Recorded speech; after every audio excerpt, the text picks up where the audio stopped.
Salam əziz izləyicilər, sizdən kömək umuram, məsləhət umuram.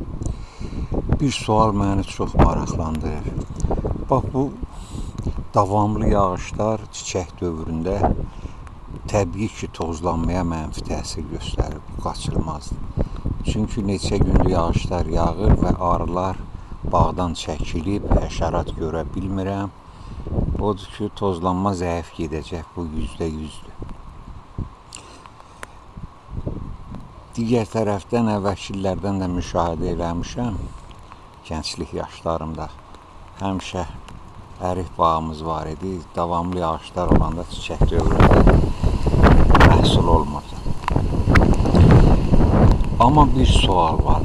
Bax, bu torpaqda duran göl ki var, bax, bu görürsünüz də, ağaçların hamısının kökü göldədir. Bax, bu necə təsir eləyir?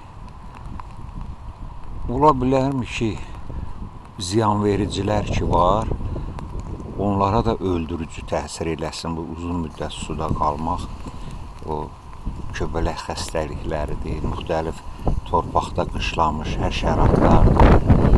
Bunlara da mənfi təsir eləyirmi və məhsuldarlığa müsbət təsiri varmı?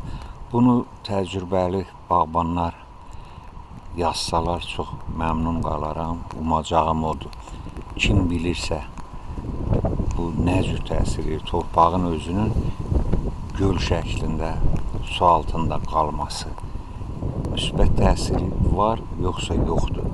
Bax, bunu bilmək istəyirəm, xahiş edirəm. Bilənlər müşahidə eləmişlər, rəydə yazsınlar. Sağ olun, sağlıqla qalın.